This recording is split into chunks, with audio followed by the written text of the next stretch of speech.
Y bien, amables televidentes, en la entrevista estelar de Encuentro Directo nos honra con su participación la noche de este sábado el doctor Jorge Subero Isa, brillante abogado y ex presidente de la Suprema Corte de Justicia.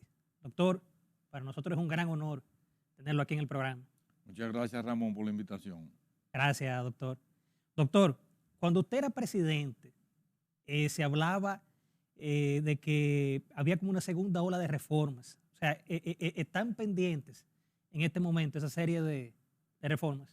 Sí, cuando yo hablaba de que era necesario una segunda ola de reforma judicial, me refería a que la primera ola de reforma judicial se producía en América con el propósito de obtener la independencia del Poder Judicial, principalmente de los asuntos políticos y de los políticos. Nosotros habíamos alcanzado ya ese nivel de independencia, cosa por la cual todavía estaban luchando la mayoría de los países de América y principalmente de Centroamérica, con excepción de Costa Rica. Yo observé que a pesar de esa independencia y que la gente percibía la independencia de los aspectos políticos, la justicia seguía con muchas falencias. La justicia seguía todavía siendo muy cara o onerosa, siendo muy lenta. ¿Y por qué no decirlo? La gente no estaba satisfecha con la administración de justicia. Entonces nosotros cuestionábamos que qué pasaba, que qué hacía falta. Y determinamos que realmente no bastaba con la independencia del Poder Judicial de los políticos, sino que era necesario llegar a una segunda etapa, que era la etapa de mayor acceso y mejor acceso a la justicia.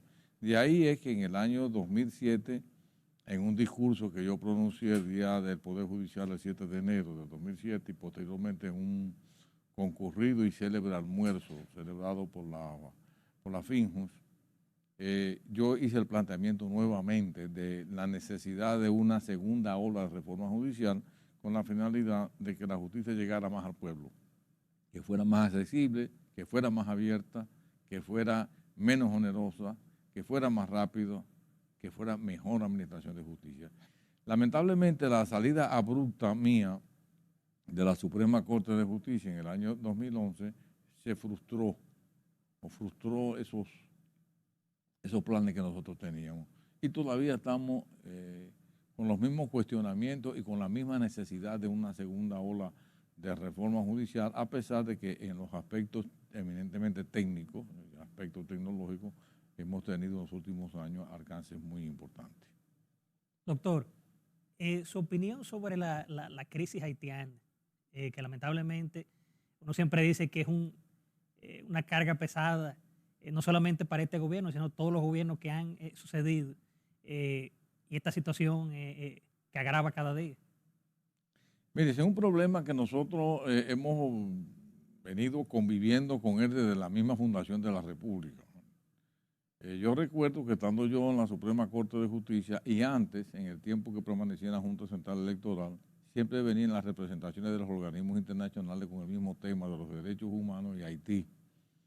Y el asunto de un racismo que solamente existía en las mentes de los organismos internacionales. Y yo le hacía el planteamiento que nosotros fuimos el único país de América que se independizó, que logró su independencia de otro país americano, que fue de Haití, que no eran problemas raciales, que no eran problemas de anti-haitianismo ni racial, sino que era un problema cultural. Desde los tiempos de Peñavalle, el mismo presidente Joaquín Balaguer en muchos discursos, en muchas ocasiones se pronunció sobre ese problema. O sea, para nosotros la presencia de Haití es un problema y tenemos que convivir con ese problema. Por eso es que el presidente de la República, con muy buen tino, muy buen juicio y con el respaldo prácticamente unánime de la colectividad dominicana, se ha referido al tema en más de una ocasión y ha dicho, el problema de Haití no lo podemos resolver en la República Dominicana. No hay una solución dominicana al problema de Haití. Todavía recientemente, en esta misma semana, prácticamente está terminando, hubo pronunciamientos muy fuertes de parte del canciller de la República, Roberto Álvarez, el propio presidente de la República se pronunció sobre eso, y más aún, las propias autoridades haitianas son las que están pidiendo una intervención extranjera con la finalidad de lograr una estabilización política, económica, social y política en Haití, cosa que no existe hasta el momento. Pero yo creo que esto es esas relaciones de tensiones que hay entre Haití y la República Dominicana se van a mantener por siempre, porque es que hay una diversidad muy grande desde el punto de vista cultural, desde el punto de vista económico, desde el punto de vista social, desde el punto de vista político, hasta histórico. Entonces es un problema que siempre tenemos que torearlo, que buscar la manera de cómo convivir. Okay. Yo siempre digo, doctor, que si hay un país que ha sido tolerante con el tema haitiano, ha sido precisamente la República Dominicana, porque usted ve en la clínica fácilmente una parturienta haitiana en una cama y en el piso una dominicana. ¿Usted cree que, por ejemplo, que se habla tanto de ese muro fronterizo, eso ayudaría mucho a la división o eso no valdría la pena? Mire, cuando se comenzó a hablar del muro fronterizo, yo dije que lamentablemente en esta época moderna los muros han desaparecido o tienden a desaparecer y lo que se necesitan son puentes, más que muros, lo que necesitan son intercambios, relaciones. Y en esa ocasión, cuando se comenzó a hablar de eso ya hace muchos años, yo dije que a mi modo de ver el muro no iba a resolver el problema. Principalmente la frontera dominico-haitiana, que es una frontera muy vulnerable.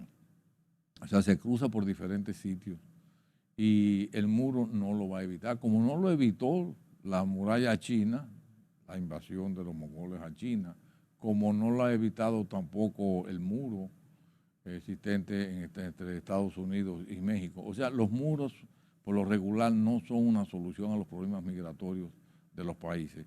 Yo siempre he dicho que la mejor frontera que puede existir en el mundo entero, pero específicamente en el caso específico de la República Dominicana, es la frontera cultural. Si nosotros lográramos que en la línea fronteriza se fomentara la industria, se fomentara la mano de obra, si en la franja, esa misma franja fronteriza del lado de Haití, se construyeran empresas que le dieran trabajo a los haitianos, yo creo que los haitianos no fueran tan proclives a venir a la República Dominicana, porque vienen únicamente y exclusivamente como una forma de ganarse la vida y una forma de comer. O sea, no vienen porque quieren venir. Eso es lo que yo entiendo. Sino una forma de supervivencia. Doctor, a raíz del caso Calamar, muchos dirigentes del PLD hablan como de persecución política. ¿Usted cree que la justicia se manejó bien en ese caso? ¿Realmente estamos en presencia de un ministerio público realmente independiente? Mire, yo creo que sí. O sea, yo creo que estamos en presencia de un ministerio público independiente porque no hay asomo de que el presidente de la República haya tenido incidencia con los organismos de persecución de la corrupción. O sea, nadie puede dudar en la República Dominicana de la independencia de criterio, de juicios, de la magistrada Miriam Germán, tampoco de Jenny Berenice Reynoso, tampoco de Wilson Camacho. O sea, yo creo que ha habido, en cierta medida, en la práctica, una independencia del Poder Judicial y que el presidente no ha intervenido en los procesos de persecución. Del carácter de selectividad o no, todo depende a quien le preguntan. Si a mí me preguntan como en el efecto que usted lo está haciendo, yo diría que no creo que haya persecución política selectiva. Lo que yo he criticado, y ha sido un discurso muy constante en mí, es la aparatosidad con que se realizan ese tipo de persecución, principalmente los allanamientos, las detenciones. A veces se movilizan tropas policiales y militares para obtener pues, simplemente la detención o el arresto de una persona, lo cual yo no considero que sea realmente ni siquiera un acto de prudencia, un acto que realmente lo merezca. Pero por ejemplo, en cuanto a los casos de corrupción, independientemente del horario que se haga, ¿usted cree que se han manejado bien? Yo creo que sí. O sea, yo creo que la persecución, los hechos están ahí. Lo que hay que demostrar ahora, los imputados, no solamente que se benefician de la presunción de inocencia, pero ante los tribunales eso es quimérico. Realmente ellos van a tener que desmontar todas esas acusaciones que hace el Ministerio Público. Yo no conozco en detalle ninguna de las acusaciones, no me he detenido a leer las acusaciones que se han hecho en ninguno de los tantos casos de corrupción y los tantos títulos que le han asignado, pero realmente muchas de esas acusaciones van a tener que desmontarlas, independientemente de que sean ciertas o no. Pero yo creo que realmente la lucha contra la persecución era necesaria. Yo creo que era necesaria en cualquier circunstancia. Especialmente si se da el caso, doctor, de que sea incluyendo funcionarios del actual gobierno. Sí, es una observación muy pertinente porque desde el mismo momento que se están persiguiendo también funcionarios del actual gobierno, se va eliminando de una manera o de otra el carácter que se tiene de exclusividad, el carácter que se tiene de selectividad. Nadie puede dudar que realmente se han hecho persecuciones contra las autoridades de este funcionario de este gobierno. Doctor, ¿usted cree que se requiere una reforma constitucional para reforzar lo que es la independencia del Ministerio Público? Mire, yo había hecho un planteamiento, porque yo decía, y lo dije hace muchos años, de que no iba a haber en la República Dominicana independencia del Ministerio Público hasta tanto o mientras el Procurador General de la República dependiera de la designación del presidente. Porque dependía del humor con que amaneciera el presidente un día o de los intereses que pudiera tener el presidente de la República un día, porque todo pendía de un decreto del presidente de la República. El Procurador General de la República es un funcionario designado directamente por el presidente. Entonces yo decía, bueno, para que haya una persecución contra la corrupción no puede haber ese vínculo de dependencia. Y llegué, y todavía sigo creyendo, que se puede fortalecer el departamento de persecución contra la corrupción. Para eso, obviamente, de una manera u otra habría que modificar la Constitución de la República, porque yo soy lo que planteo que el Departamento de Persecución contra la Corrupción debe ser un organismo independiente, incluyendo de la Procuraduría General de la República. O sea, ¿usted cree que, por ejemplo, en el caso de un procurador, no debe ser por elección del presidente, sino independiente? Yo había planteado en una ocasión que el Procurador General de la República debe ser designado de la misma manera en que son designados los jueces de la Suprema Corte de Justicia, del Tribunal Superior Electoral y del Tribunal Constitucional, o sea, que fuera el Consejo Nacional de la Magistratura que lo designaba. Yo recuerdo que hice el planteamiento en una ocasión al presidente Leonel Fernández y me dijo que no, porque el presidente de la República no podía renunciar a su brazo, a su representación que tenía en el Poder Judicial, que era el Procurador General de la República.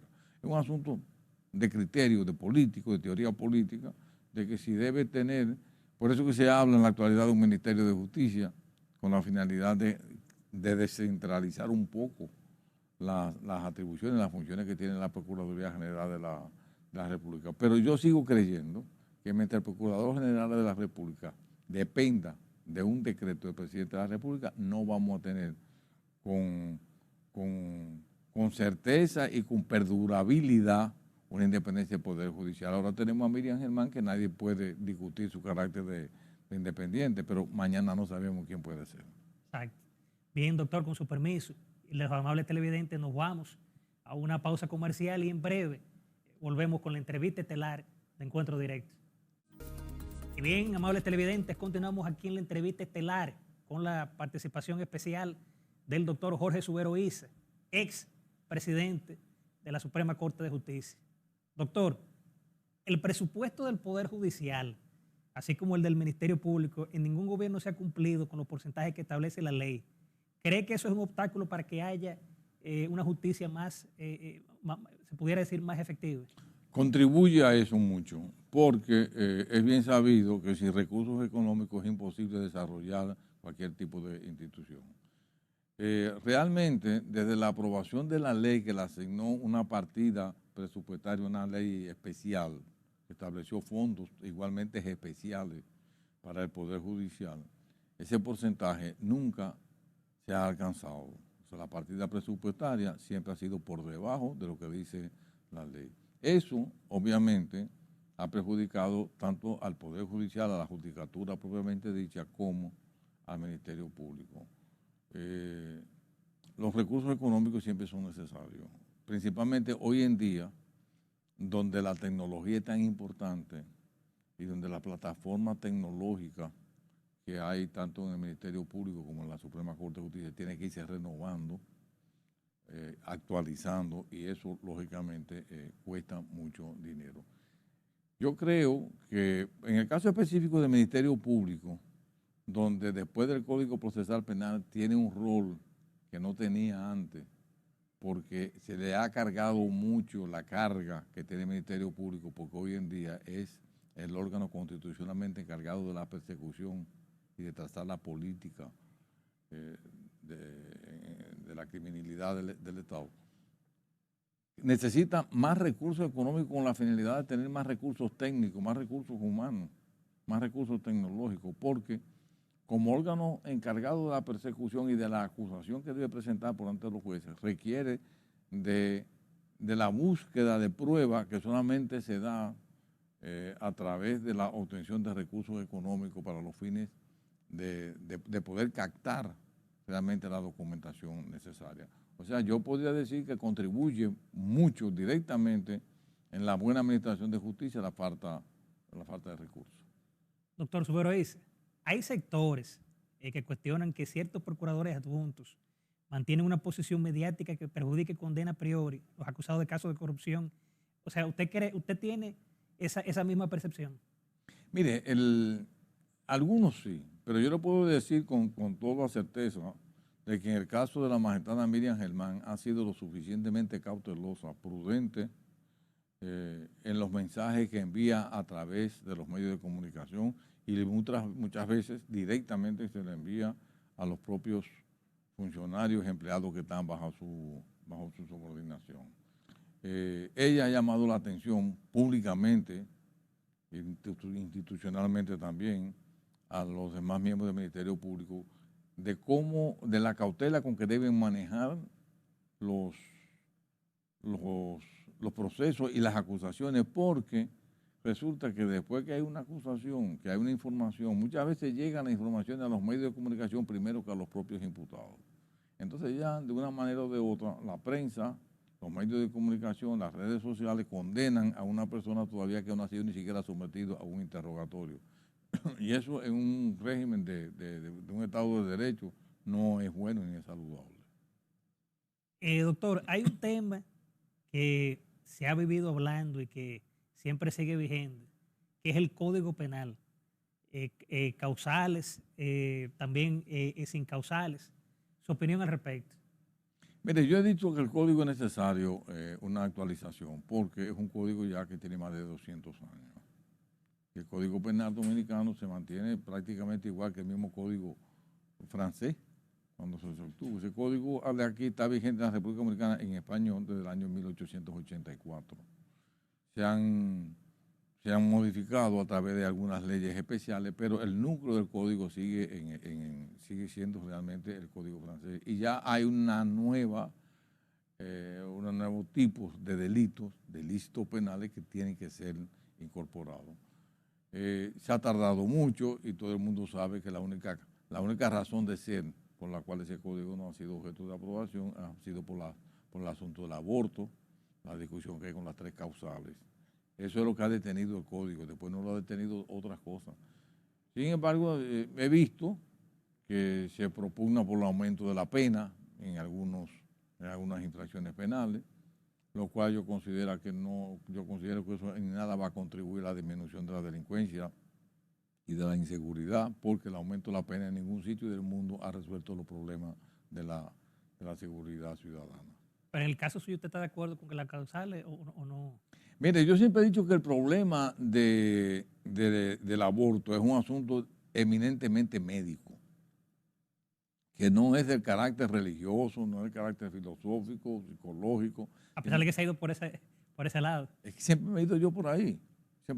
Incluso la Constitución sabiamente, de una manera o de otra, lo refiere a la parte médica. Yo sé lo que creo, que en la medida en que la gestación pueda producir un daño a quien sea, a la madre o a la criatura, si es un problema médico, debe de proceder. Pero debe de verse como un asunto médico, no como un asunto religioso, no, ni filosófico, sino pura y simplemente desde el punto de vista de medicina, que sean los médicos que determinen si hay necesidad o no de un aborto.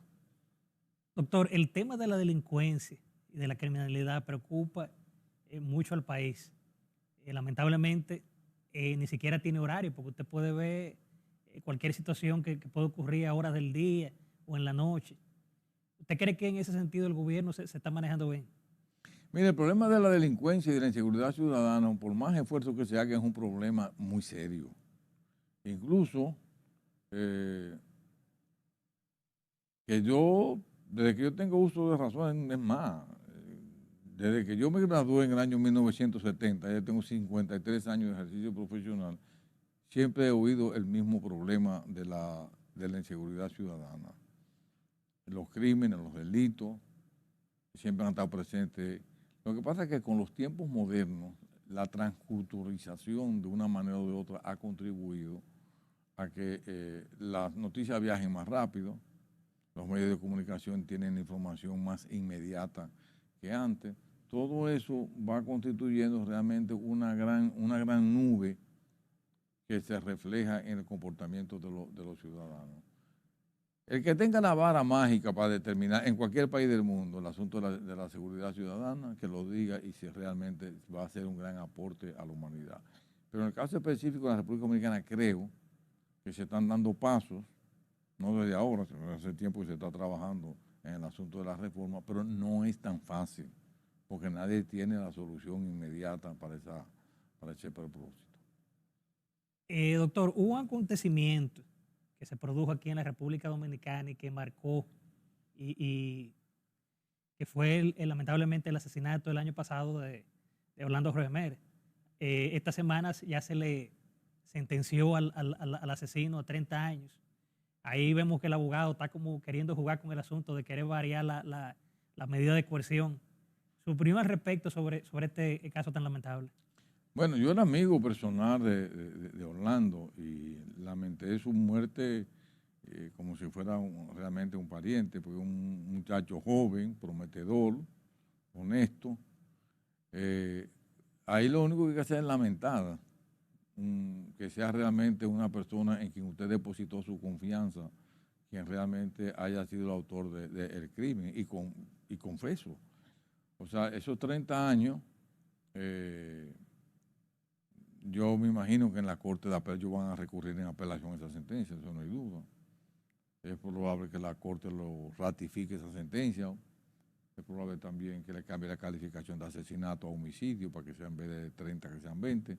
Pero todo eso hay que esperar. Son hechos lamentables, realmente, que afectan no solamente a la sociedad, a las personas, a las familias en sí, sino también afectan a la sociedad. Porque un funcionario que es objeto de un atentado en su propio despacho realmente dice mucho de cuál es el grado de insatisfacción que tiene la gente. Doctor, a 3 años ya se puede decir ya del gobierno del presidente Luis Abinader, su opinión al respecto, ¿se ha manejado bien el gobierno en sentido general? ¿Qué le falta? Mire, yo soy de los que creo en las encuestas serias y en lo que uno en la calle escucha. Si a esa pregunta yo podía responder o decirle que si se hace una encuesta en la actualidad, el presidente de la República y su gobierno pasan con buenas notas la prueba, porque ha habido un comportamiento ético que yo creo que merece un aplauso de la ciudadanía. No se van a resolver todos los problemas. Yo soy de los que creo que el presidente de la República goza en la actualidad de una mayoría que posiblemente de mantenerse ya para el año que viene pueda resultar reelecto. Doctor, usted fue presidente de la Suprema Corte de Justicia. ¿Qué cosas usted pudo lograr en esos periodos? ¿Se siente realmente satisfecho? ¿Y qué cosas usted siente que se quedaron pendientes? Mire, yo creo que el mayor logro de nosotros fue lograr la independencia del Poder Judicial. Nadie puede cuestionar la independencia del Poder Judicial. Yo estaba leyendo recientemente un artículo que escribió en el año 2016 Juan Bolívar Díaz, que decía que fue la Suprema Corte de Justicia más independiente que ha existido en el país. Yo le puedo asegurar que en nuestra Suprema Corte de Justicia, la Suprema Corte de Justicia que yo presidí, fue una Suprema Corte de Justicia totalmente independiente. Obviamente, en todos los países del mundo, la justicia es vista con muchas reservas por parte de la ciudadanía. Es más, yo no conozco un país donde la gente esté conforme con su administración de justicia. Siempre hay crítica. Recuerdo un amigo español que siempre decía que el problema de la justicia que tiene es muy poco fotogénica, que frente a la opinión pública no es muy simpática. Pero yo creo que el mayor logro de nosotros fue haber establecido un poder judicial totalmente independiente, donde se manejó por primera vez lo relativo a la ley de carrera judicial, que se mantiene vigente, la evaluación del desempeño, la declaración de bienes de los jueces que estaban obligados todos los años a hacerlo, y donde nosotros lo utilizamos como referente para ver el juez que aumentaba su patrimonio de una declaración a otra, y cuando lo aumentaba ese patrimonio sin una justificación que fuese sobre el salario, inmediatamente era objeto de investigación. Bueno, doctor, solo nos resta agradecer su participación aquí en el programa. Muchas gracias.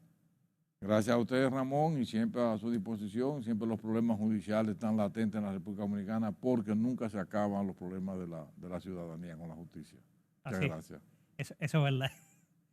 Bien, amables televidentes, nos vamos a una pausa comercial y en breve volvemos ya a la rectica final de su espacio estelar Encuentro Directo.